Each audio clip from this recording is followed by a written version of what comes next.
Ouais, bonsoir Jean-François. En fait, je voulais faire un petit point assez simple sur l'évolution des choses en fait au niveau mondial. Il y a un truc qui est simple, hein. Prenez les événements du monde. Regardez par exemple les agriculteurs. Donc ces gens-là au départ avaient leur exploitation, ils avaient des champs, soit qui étaient prêtés par la commune ou par les nobles ou par d'autres personnes.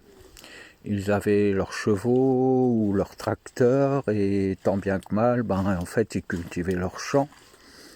Ils vendaient sur les marchés locaux ou par l'intermédiaire déjà de coopératives ou de maquignons, leurs bêtes, etc. Donc tout s'organisait un peu à la fois. Et les agriculteurs, avant, les exploitants agricoles, étaient des gens qui ne mouraient pas de faim. Quand le monde a commencé à s'organiser et que des opportunistes en fait ont commencé à voir qu'ils pouvaient gagner de l'argent en faisant presque rien, les agriculteurs se sont laissés avoir et en fait on leur a fait miroiter des avantages, une sécurité, etc., etc. Et ce qui fait que maintenant, ceux qui dominent le monde, peu à peu, grâce à ces gens qui ont fait allégeance, eh bien en fait, font ce qu'ils veulent. Donc les agriculteurs, s'ils meurent, eh bien en fait, ils ont demandé à mourir, tout simplement. Regardez un peu tous ces mécanismes, voyez de votre cours quelle serait votre attitude si vous étiez exploitant agricole et si vous aviez fait toutes les erreurs qu'ils ont fait eux-mêmes. Aujourd'hui, est-ce que vous vous sentiriez fier de vous? Est-ce que vous vous sentiriez piégé? Est-ce que vous seriez dans l'angoisse? Est-ce que vous seriez dans la combativité, c'est-à-dire d'aller tuer ceux qui vous contraignent, puis de mourir à votre tour? Ou est-ce que vous essayeriez de prendre du recul et de dire voilà, la situation, elle est ce qu'elle est. J'ai fait des erreurs, je me suis laissé séduire. Que dois-je faire maintenant? Qu'est-ce qui est, non pas en mon pouvoir, mais est-ce que j'ai des capacités intellectuelles ou d'autres capacités pour changer cet état de choses? Eh bien en fait, si vous parvenez en vous calquant sur l'état d'esprit possible que vous imagineriez d'un agriculteur aujourd'hui, vous allez comprendre comment vous pouvez aussi vous libérer du carcan qu'est devenu ce monde aujourd'hui. Un carcan qui se resserre de jour en jour, dans tous les domaines. Et ce carcan, en fait, je vais faire un autre parallèle encore bien plus large. Peut-être que certains d'entre vous auraient dit, si j'étais dans la même situation, j'irais mettre un cierge à l'église où je prierais Dieu. Et en fait,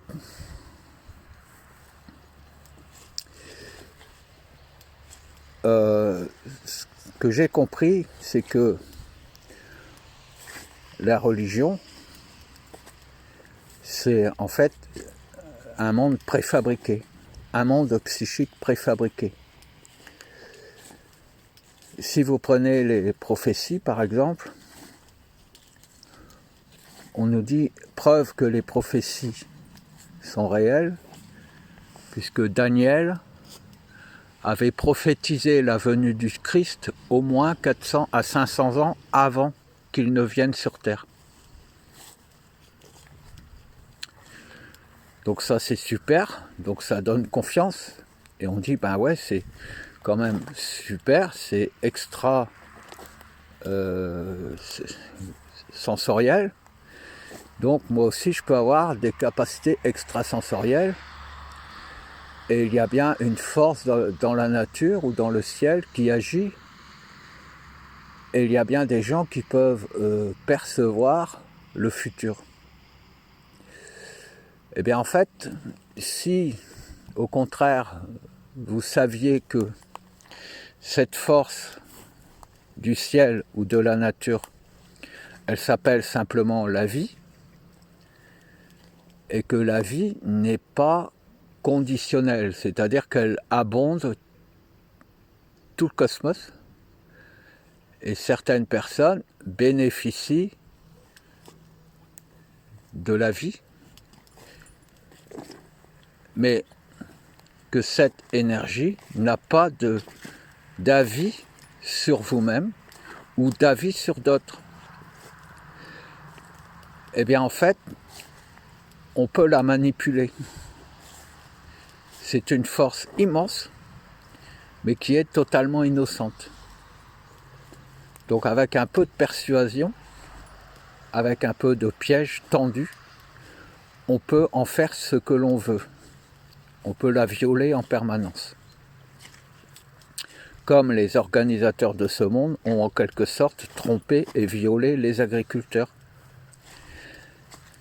Et donc en fait, moi ce que je conclus, c'est que Daniel était un sorcier qui a envoûté l'énergie de la vie, la conscience cosmique, et qui l'a forcé à faire en sorte que s'extrait d'elle un homme qui avait les capacités qu'a eu Jésus. C'est-à-dire que Daniel a envoûté la vie, a envoûté le psychisme, il a fait de la sorcellerie, il a fait des rituels, et il a persuadé la vie d'extraire de son propre corps, de sa propre genèse, un fils qui ressemblait à ce que Daniel avait décrit. Et c'est de la manipulation. C'est de la manipulation mentale de la vie, des processus naturels qui font en sorte que vous soyez conscient et intelligent.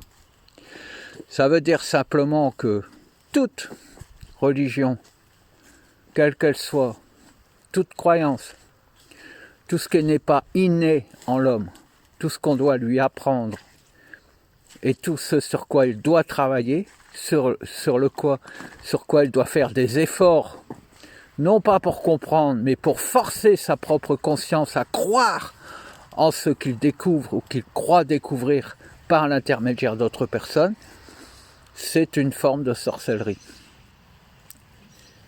Le vaudou repose sur la même démarche. Et comme le fait de forcer l'énergie naturelle à devenir ce qu'on veut qu'elle soit, eh bien en fait on domine la nature. Encore bien plus que quand vous extrayez du pétrole ou que vous percez un tunnel dans une montagne. Tous ces actes qui sont faits, le fait de tracer des routes qui sont immuables et qui ne peuvent plus être emportées par l'eau, eh bien en fait ça force la nature. Eh bien en fait c'est la religion, c'est exactement comme ça qu'ils ont construit la religion, par la sorcellerie. Toute religion est un acte de sorcellerie. Toute prière est un acte de sorcellerie. Et après, vous allez vous étonner qu'un jour, cette conscience, lorsque d'autres personnes l'auront libérée de cette prison, de ces chaînes, viennent remettre non pas de l'ordre, mais viennent nettoyer son propre corps. Si vous vomissez sur elle en permanence, elle ne pourra accoucher que d'êtres puants. Et ces êtres puants, c'est vous, vis-à-vis d'elle. Voilà ce que sont les croyances, voilà ce que sont les religions. Et la pire des merdes, le gros monde de caca qui s'appelle l'humanité. Ils lui ont donné un nom et l'ont appelé Dieu. Et en fait, vous remplissez les couches du cosmos de votre propre merde, de votre propre bêtise, et ensuite,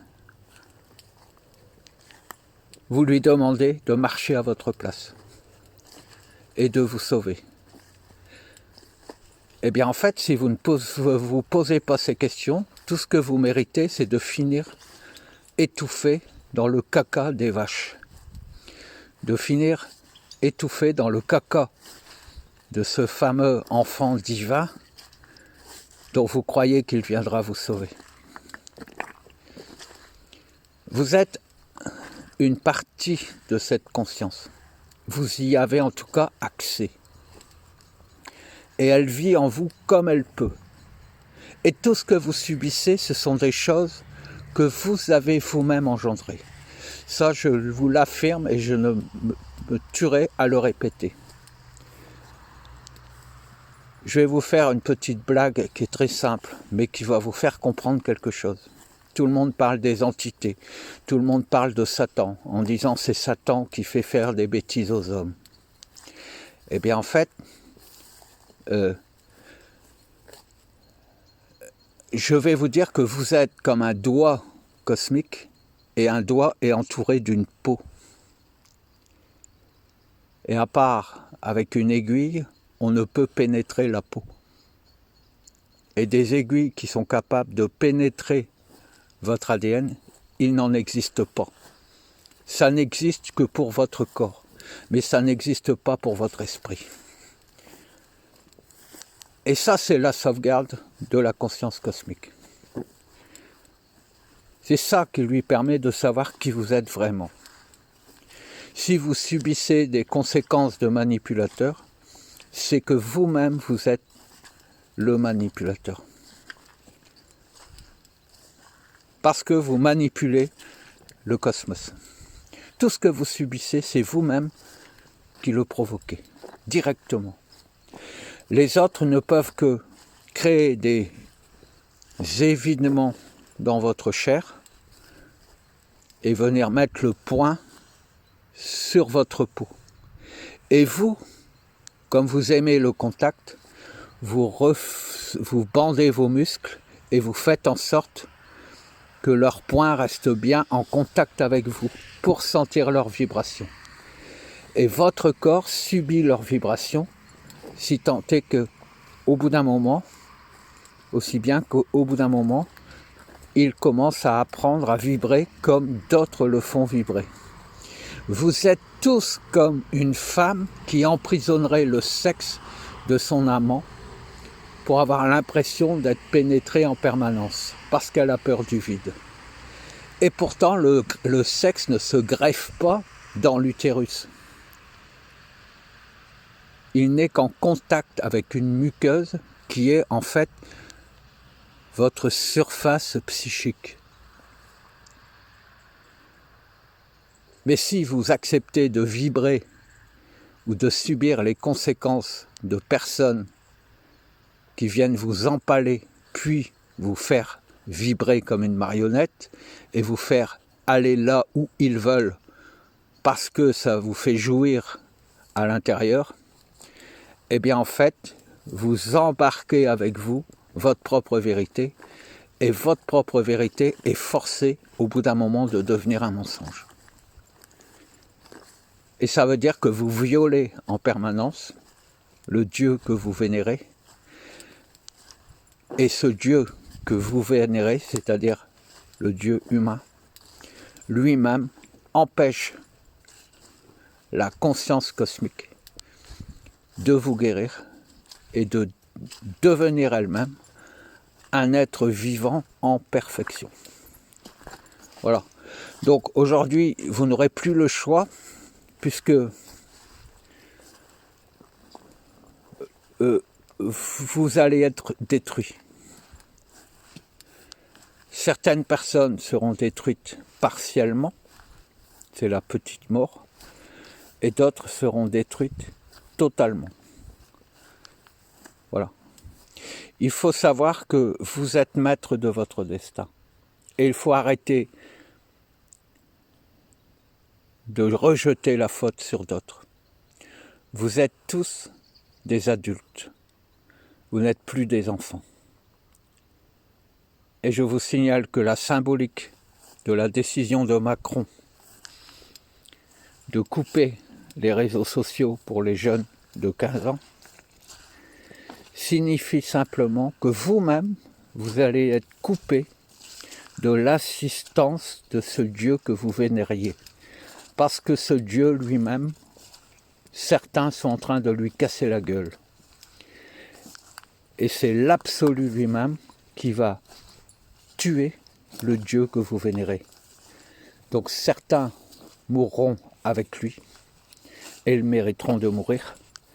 Et d'autres, au contraire, poursuivront leur démarche de dire « je veux aider la conscience pure, originelle, qui n'est qu'une petite fille qui est violée en permanence par les hommes depuis leur existence, par la religion, qu'enfin elle puisse vivre. Et moi j'exige de voir cette petite fille vivre devant mes yeux. Et je la libère en permanence. Et je vous prie de croire que ça va commencer à se voir. Tenez-vous-le pour dit. Réécoutez ce message et vous saurez que je vous ai dit la vérité.